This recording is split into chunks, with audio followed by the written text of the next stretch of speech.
المعين يا أرحم الراحمين يا أرحم الراحمين يا أرحم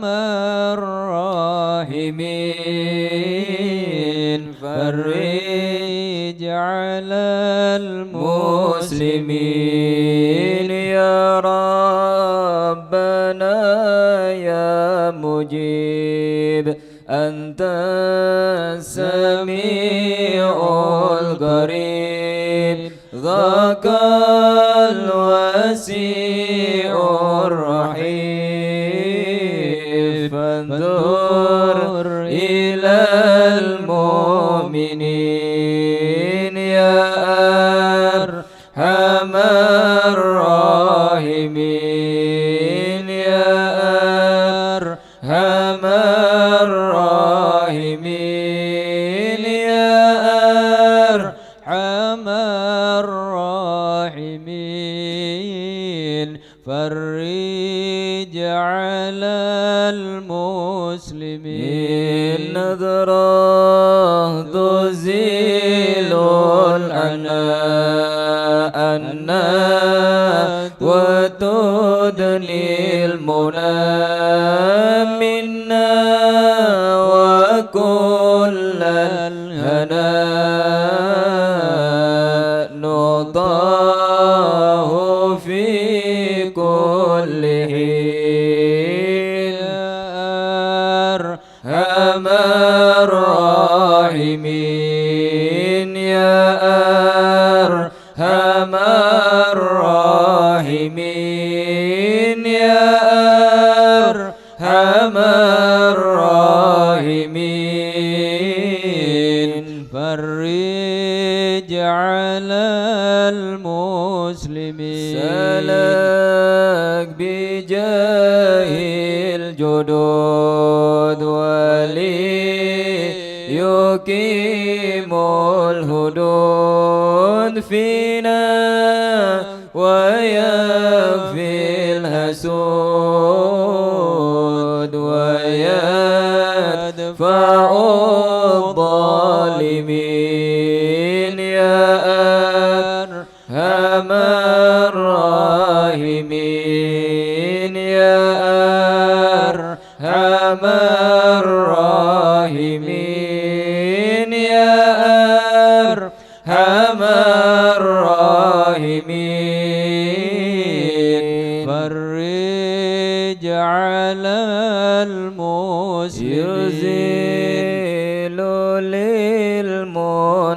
للمنكرات يقيم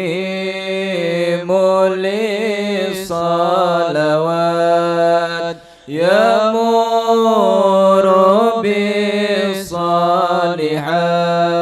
بالصالحات محب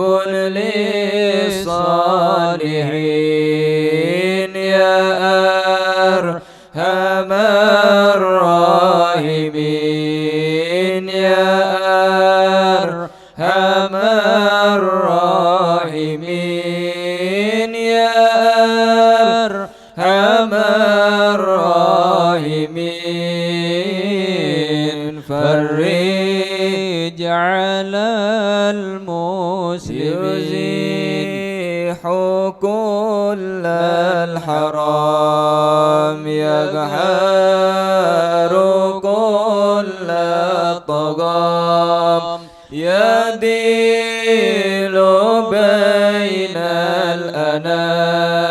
الأنام ويؤمن الخائفين يا أرحم الراحمين يا أرحم الراحمين يا أرحم الراحمين فرج على المسلمين ربي اسقنا غيثا في مبارك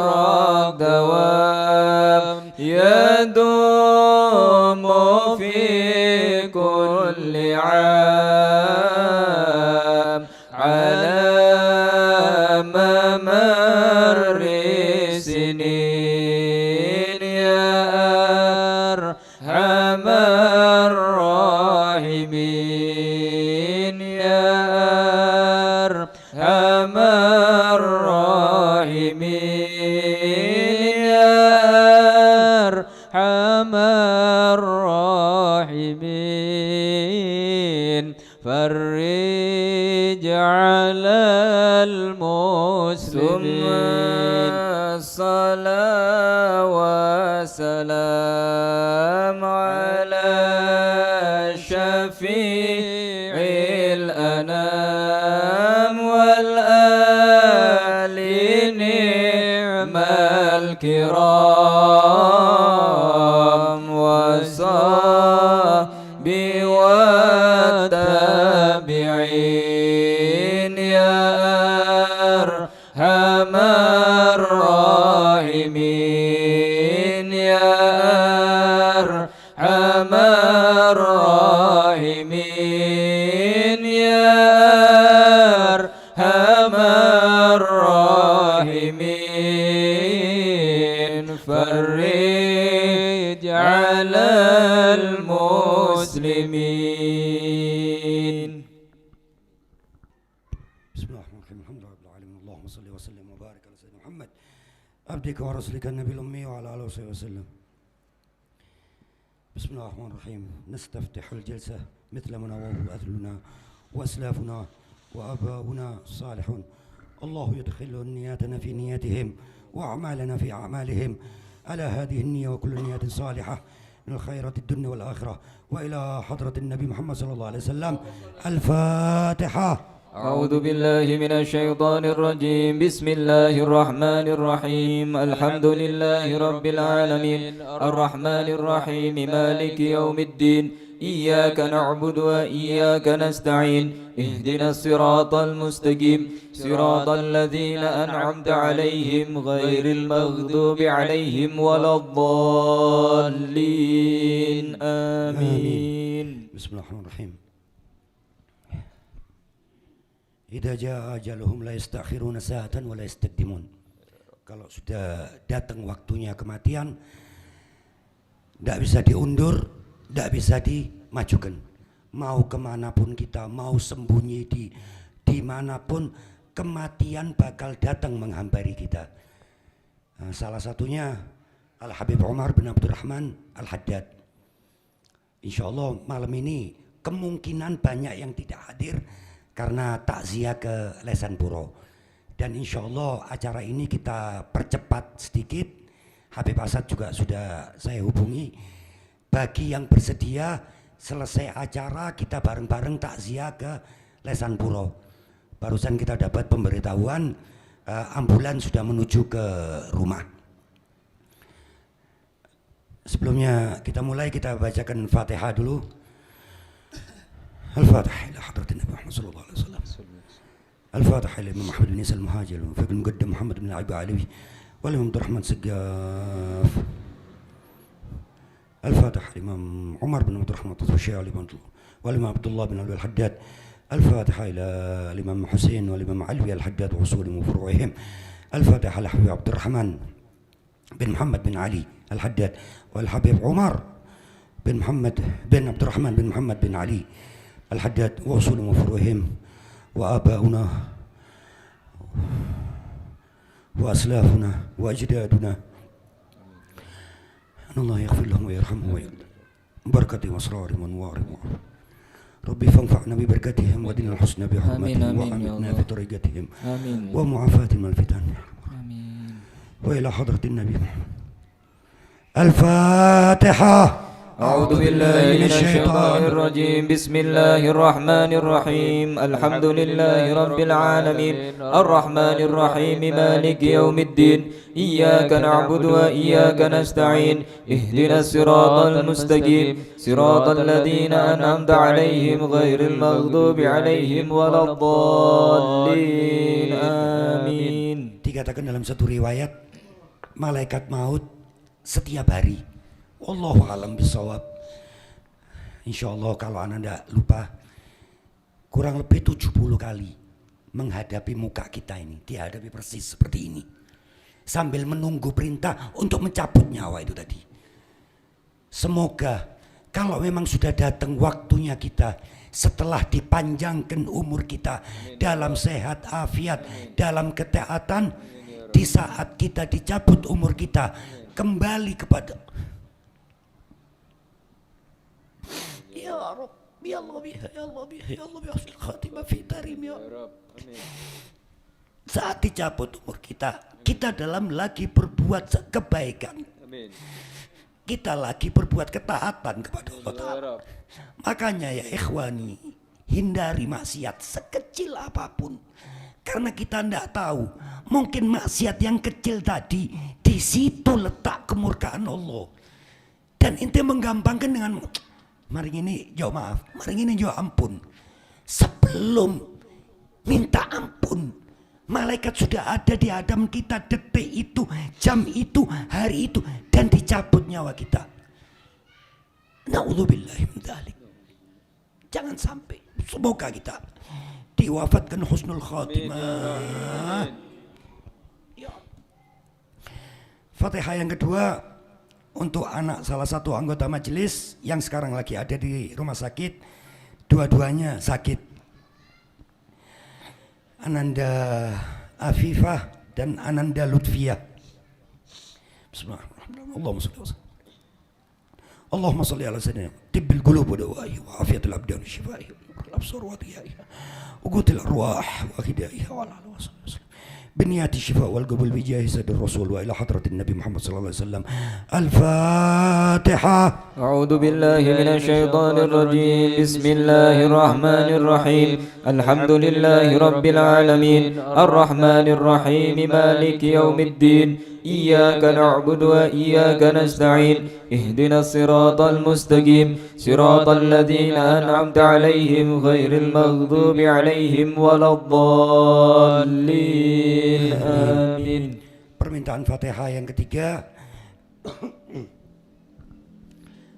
untuk anak salah satu anggota majelis kita yang insya Allah anak lupa tanggalnya.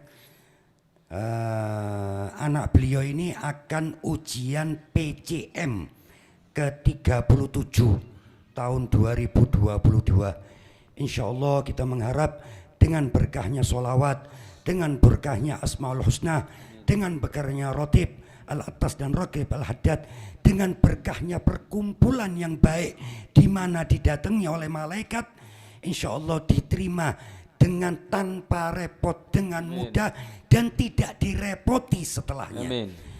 Fatihah yang selanjutnya saudara kita yang baru membuka usaha sendiri di pasar ikan. Beliau membuka usahanya sendiri insya Allah sekarang. Insya Allah dimudahkan, diberikan rezeki yang halalan, tayyiban, mubarakan, bila ta'ab la yu'adzibna alaih. Juga salah satu saudara kita yang juga membuka toko, saya juga kurang tahu persisnya toko apa, tapi kemungkinan toko perlengkapan alat-alat ketentaraan mungkin ya. Wallahu a'lam bishawab. Al-muhim, insyaallah diniatkan seperti buka toko, intinya diniatkan untuk membantu dakwahnya Rasulullah, untuk membahagiakan Rasulullah. Jadi berangkat dari rumah pun tidak sia-sia. Setiap langkah kita dihitung sebagai pahala karena niatnya sudah beda. Satu hal yang kecil, satu hal yang mubah, kalau diniatkan dikatakan oleh ulama bakal mendapatkan pahala yang sangat besar dan setiap langkahnya dihitung.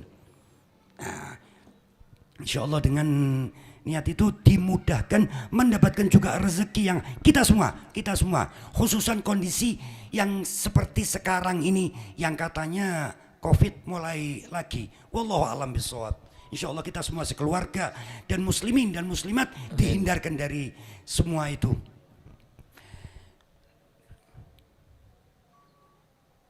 Bijahi wa ila hadratin Nabi Muhammad sallallahu alaihi wasallam.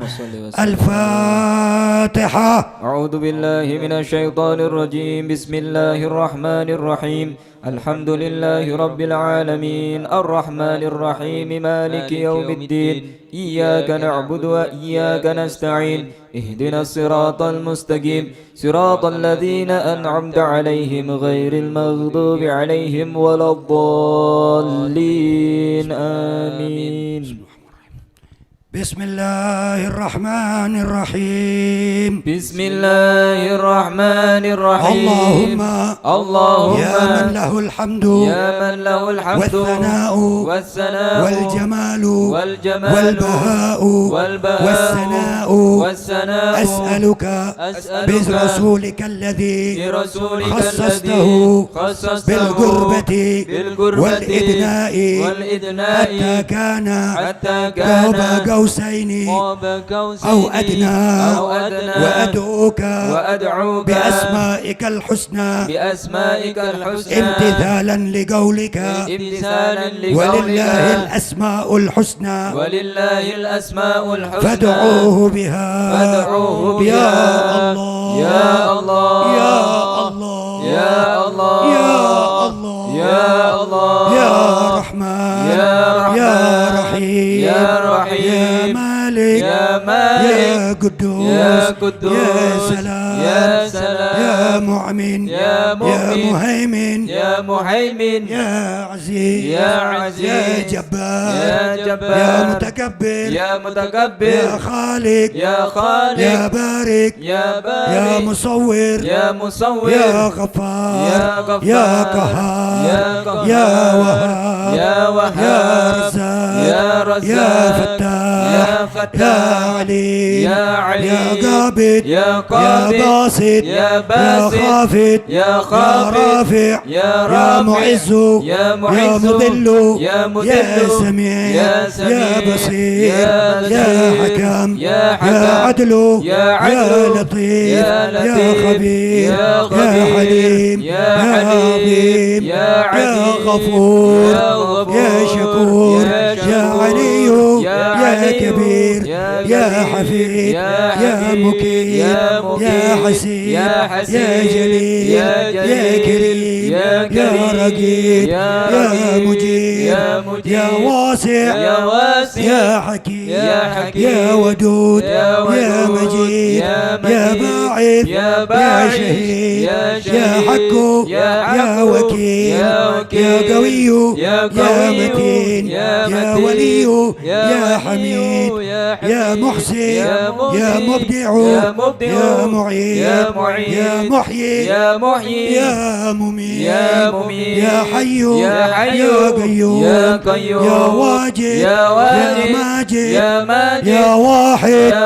يا أحد يا صمد يا قادر يا مقتدر يا مقدم يا مؤخر يا أول يا آخر يا ظاهر يا باطن يا والي يا متعالي يا بر يا تواب يا منتقم يا عفو يا رؤوف يا مالك الملك يا ذا الجلال والإكرام يا ذا الجلال والإكرام يا ذا الجلال والإكرام يا ذا الجلال يا ذا الجلال والإكرام يا مقسط يا جامع يا غني يا مغني يا مانع يا ضار يا نافع يا نور يا هادي يا بديع يا باقي يا وارث يا رشيد يا صبور. Maaf agak terlambat. Fatihah selanjutnya kita doakan untuk semua guru-guru kita, khususnya Al-Habib Asadullah bin Alwi Alidrus. Semoga beliau diberikan kesehatan, sehat afiat, panjang umur fitoati, kesampaian semua hajat-hajat beliau, khususnya hajat-hajat yang dekat. Dan maaf bukannya saya berniat untuk kurang ajar atau melancangi beliau, tidak. Cuma jangan kita ini mendatangi acara yang jauh, sedangkan di belakang ada pondok dan setiap saat ada acara. Dan kita tahu dengan persis keberkahan Al-Habib, Al-Wali, Al-Mukhlis, orang yang diakui keikhlasannya, orang yang mendapatkan salam dari Rasulullah melalui perwakilannya, Habib. Dari Rasulullah langsung perwakilan datang dari Medina menyampaikan bahwa Rasulullah mencintaimu dan mengirim salam kepadamu. Kita datang yang jauh-jauh, bukan tidak boleh, boleh. Karena setiap langkah kita bakal tetap mendapatkan pahala. Tapi yang dekat, yang memang keberkahannya kita tahu dengan pasti. Di mana insya Allah hajat-hajat itu insya Allah lebih cepat dikabulkan di tempat itu. Apalagi di tempat anak-anak yang belajar. Karena orang yang belajar diangkat derajatnya lebih daripada orang-orang yang ahli ibadah. Wallahu a'lam bishawab. Bang Her, satu qasidah sama Ustaz Hashim. Allahu Allahu Allah Allahu Allahu Allah Allahu Allahu Allah Ya Rabbi ya khaira mu'ti Allahu Allahu Allah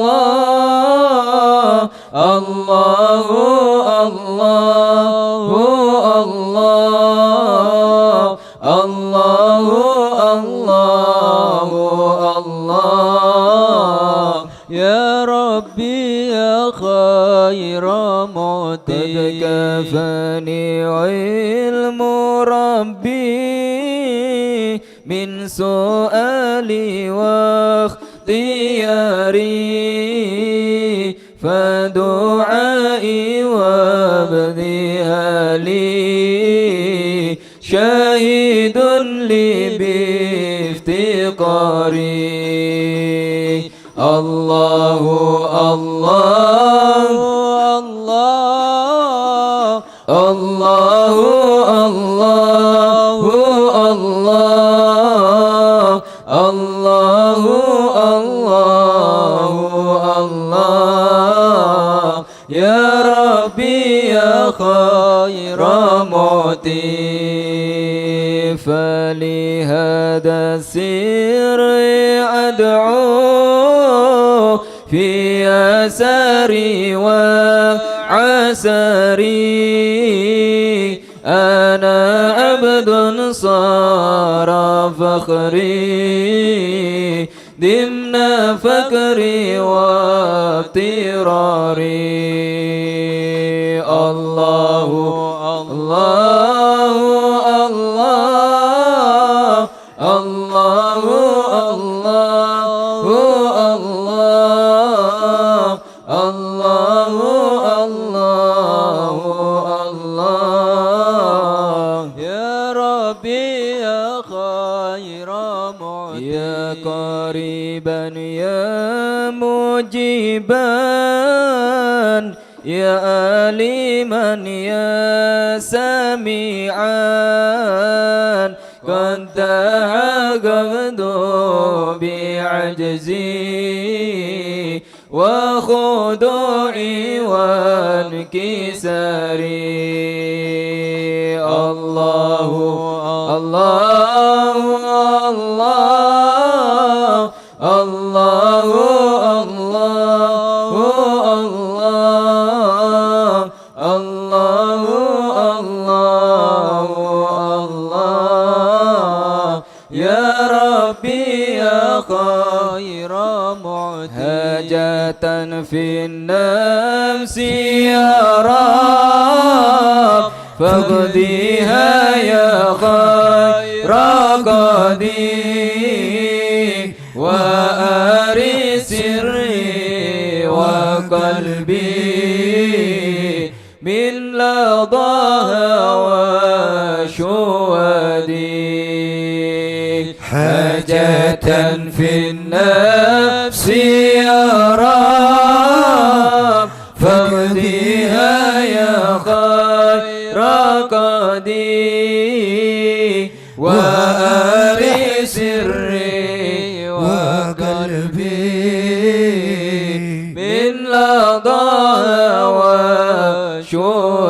شهدي حاجة في النفس يا رب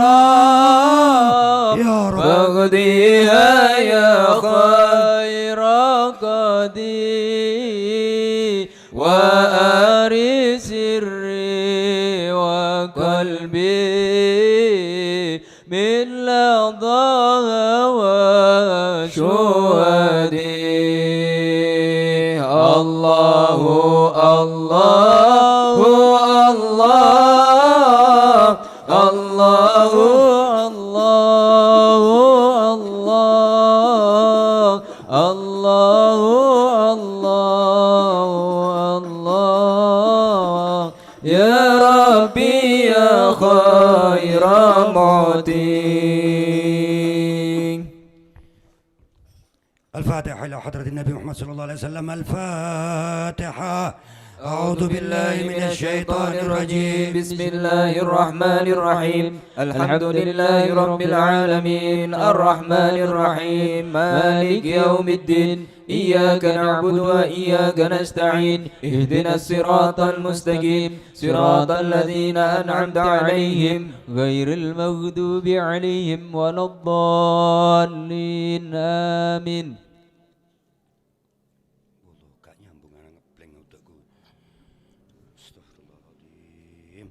أعوذ بالله السميع العليم من الشيطان الرجيم. أعوذ بالله السميع العليم من الشيطان الرجيم. أعوذ بالله السميع العليم من الشيطان الرجيم. لو أنزلنا هذا القرآن على جبل لرأيته خاشعا متصدعا من خشية الله وتلك الأمثال نضربها للناس لعلهم يتفكرون. هو الله الذي لا إله إلا هو عالم الغيب والشهادة هو الرحمن الرحيم. هو الله الذي لا إله إلا هو الملك القدوس السلام المؤمن المهيمن العزيز الجبار المتكبر سبحان الله عما يشركون. هو الله الخالق البارئ المصور له الأسماء الحسنى يسبح له ما في السماوات والأرض وهو العزيز الحكيم.